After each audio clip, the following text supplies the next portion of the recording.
This episode, I will talk about different ways to track, how to make it supportive, and how to help it reach your goals.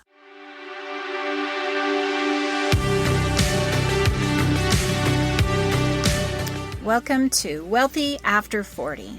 Ready to ditch debt, retire sooner, and live life on your own terms? Only 54% of Gen Xers feel prepared for retirement, and 22% believe they will live a comfortable lifestyle. So if you're feeling like your finances are a hot mess express, you are not alone. I'm Daylene Higgins, founder of Elevate Finances and money coach for Gen Xers. I reached my dream of retiring at 50 while helping our daughter through college, and now I want to help you do the same. It's time to stop avoiding your finances like the plague and start having confident conversations about money. Join me every week to talk about personal budgeting, debt payoff, saving for retirement, money mindset, and leaving a legacy for future generations. Okay, friends, let's talk money.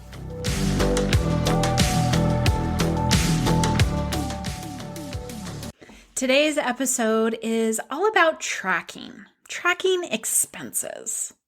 Now, as I say that, you're probably cringing. It's not a fun thing. It's almost, if not, maybe it's synonymous with the B word, the budget word. But tracking is essential. It's essential with money, but it's even more essential as you begin to prepare for retirement. Tracking helps us build awareness. Clarity, I'm all about clarity. And awareness is what we need to be able to make the changes we want to reach a goal. And most of us are wanting to reach that retirement goal, hopefully sooner than later. Honestly, retirement life is pretty good. Whether you choose to do a business like me, you go back to work part-time, you just travel a lot, whatever it is, retirement life is great. This next phase, that is why I'm so passionate. But I want to talk about tracking and going back to the feeling when I said tracking expenses. It's probably because you think of writing down an entire list of expenses. Yeah, that's not effective. I don't care who you are. Looking at a list of transactions, you pull out your bank statement and look at it, your credit card statement, your Venmo statement. You can feel this just even by looking at it, not even spending the time writing it down. And it means nothing. And if that is the effort you're putting into tracking to build your awareness and keep track of your spending, this is a task that is so cumbersome, time-wise, headspace-wise, that you're going to quit doing this sooner than later. It's not sustainable and it's not effective. Before we dive into some other ways of tracking, I want to share a couple different stories of tracking in different areas that will hopefully kind of open up your mind to how tracking can be effective. Because yes, I did say tracking is essential. Sharing these stories, think about them for you, pertinent to money, pertinent to what you desire with money, and hopefully you can get a better understanding. So if you know me, if you've been here, you've heard my story. I am an avid fiction reader. That's what I do. It's what I've always done. I hear some people say, I became a reader at age 20. No, I think I was reading at whatever age I started reading. It's been a love of my life forever. And so when I say avid, that is what I do. I don't watch TV. I don't really do much of anything else. It is my hobby. It is what I do. For many, many years, I have tracked my number of books I've read every single year. This is great because, yes, it tells me, like most years, I read 100 plus. Sometimes it's 150. Sometimes it's 110. Sometimes it's 125. And it just varies. Okay, it's one big lump number. One year I thought, okay, I'm curious of the number that I read, and the varying is because of the size of the book, number of pages. Some are closer to 3, some are closer to 5 or 6 or 1,000. That's why you're not reading as many. I decided I wanted to track understanding how many of them I was purchasing, how many of them were coming from the library, and how many of them were coming from my Kindle subscription. Now I'm categorizing my books really only in 2 different ways, because the other number is just my books.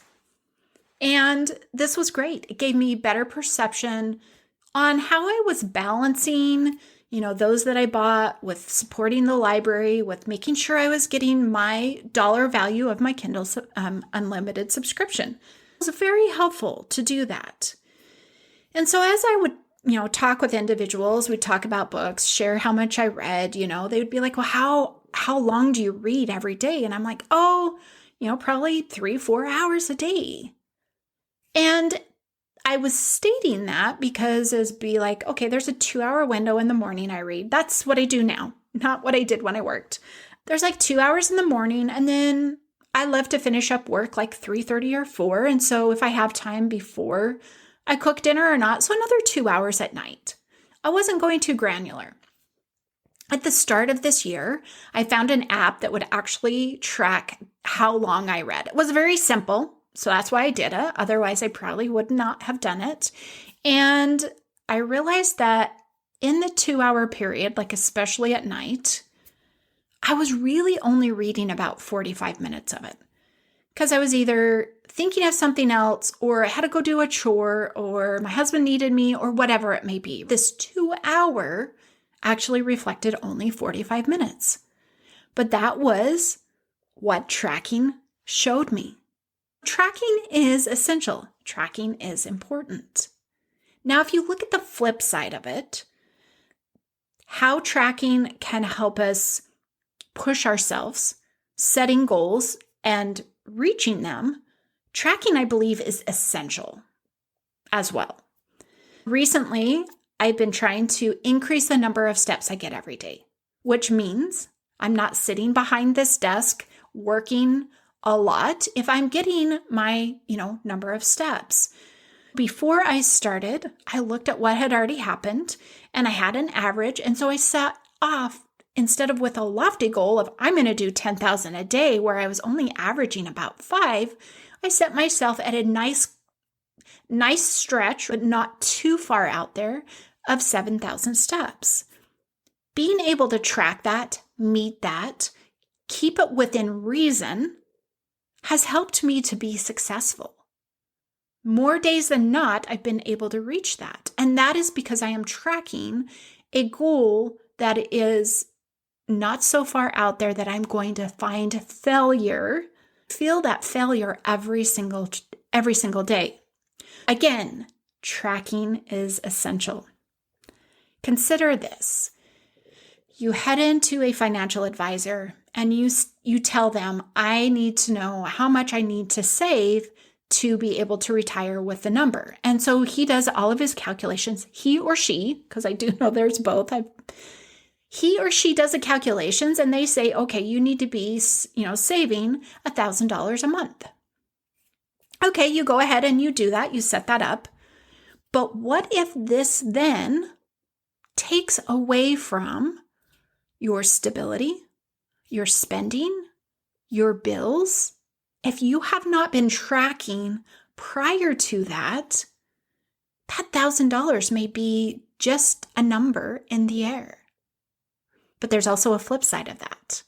If you were tracking and he says 1,000 at the minimum, but because you've been tracking, say, well, I can comfortably do $1,500. I'm just going to do that. Really, tracking can serve us in many different ways, and being able to make those impactful financial decisions when we're meeting with people that we have asked to help us. Maybe you're somebody who's like, I still don't see how tracking is going to help me. I just don't understand it. Hopefully, I can break it down. Hopefully, I can explain that why what you've been doing hasn't been working. Again, writing things down is just not effective. Avoiding it is just not effective. I have several clients who come to me and they're like, I spend a lot and it's bad. And I'm like, Okay, but let's get into it and let's see what's going on. And so other ways for you to try is to look at how much you're truly saving right now.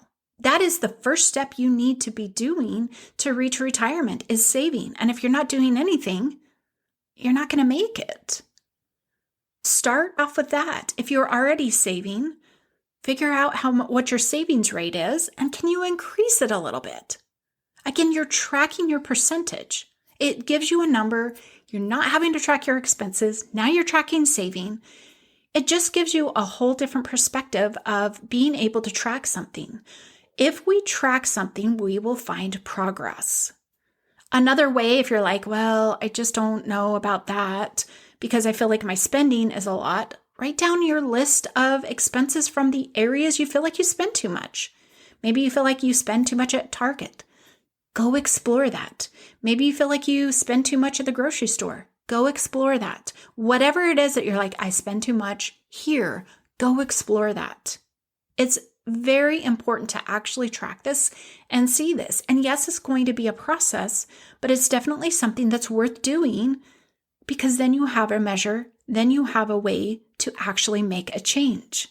A couple other quick things that could start the juices flowing. Write down your list of subscriptions. Write down how much you're paying, to who, and how, and once you make that list, you can see all of the areas, all of the things, rather than just saying, oh my gosh, I know I have too many streaming subscriptions. And then when you write them out, you're like, well, I've only got 3. Is that really that bad? But then you can explore them. You have that list. What about your debt? You want to get ahead on debt. You want to get rid of it. But do you know how much you truly owe? Have you explored those specifics? Again, it is so important to give yourself an item to then track for changing, track for a better awareness, and that's how we go in. When I work with clients, I help them to first understand what's really happening with their money. They need to know what they're doing right now, and so should you. It's not about making these changes to make it fit into something that you want to happen. And then once you know what is happening, as you see it better, you can make that determination of what do you love about it? What do you not love about it? What is the true view of this money and how is it serving you? And is it taking you the direction you desire to go? Spending isn't good or bad. At the root of it, spending is not good or bad. It just has to be. Why you spent, or, those types of things is where you can look for the good or bad. And to do that, you need to understand where you're spending to figure out the why. Spending is neither good nor bad. Awareness is key, and tracking is where it all begins. Just like I gained my insights on tracking my reading time, my clients have also experienced significant shifts in their spending habits. Some of them very quickly, others of them a little bit later, but no matter what, they all see, they all build, they all define, and they all grow. This is where the power starts. This is where changes can begin to happen. You don't know what the next step is if you don't even know where you're at. If you want to get to the top of the mountain and you're already there, but you didn't realize that, it's kind of the same concept. So understanding where you are. To do so, you need to start tracking. And like I've shared, there are several ways to do so. Many different ways. I've broken them down. I've given you little sections. If you are more of a creative and not the analytical, you're going to need to lean into something somewhere. That's all I ask. Something that you can measure, something that you can track, something that when you apply a change, you can see that change and know whether you need to do more or less. However, if you've tried so many ways and you're like, I just can't do it, it's not for me, I would love to have you join my membership. The first module is all about cash flow strategy, and in that is a whole new way of tracking. Having the help in setting that up and delineating it out to those specific expenses, knowing where to look and how to look, because I believe the how is what is missing most. People don't understand that, and I think it's society again. I'm going to go back to spending isn't good or bad, and I really dislike it when I hear my clients say it's bad, and it is not. What the precursor is, what the drive is, maybe there's some underlying problems, but we have to spend money in this life. What we need to realize is that we need to spend it where we truly desire, where it truly will help us create the momentum to our goal. So tracking brings the awareness into our spending so we can spend it in the places that will push us closer to our goal. If you have any questions, please reach out on Instagram, let me know, or if you're part of my email list, send me your question there. I would love to answer it. And yeah, if you're somebody who's thinking that tracking is just not for you, jump into my membership. Join me. I promise you, this will help you get over that hurdle. It is a necessity. It is essential to being able to reach your goal of retirement. Good luck. I hope you guys are going to head out there and try something new with tracking. I'll see you next week. Thanks for listening. Each week, my goal is to help you get one step closer to retirement so you can be excited for that big day instead of stressed and just hoping it will work out. If today's episode got you thinking about your retirement plans and you're wondering if you're on the right track, I'd love to connect. Let's explore how you can confidently design the retirement you've always dreamed of by booking your free retirement vision session today. In this 30-minute call, we'll clarify your cash flow, what's coming in, going out, explore or refine your retirement dreams, and make sure you're not missing any key areas that may impact or delay you in reaching your retirement goal. Book your call using the link in the show notes below. Don't wait to get clarity. Take that first step toward your dream retirement today.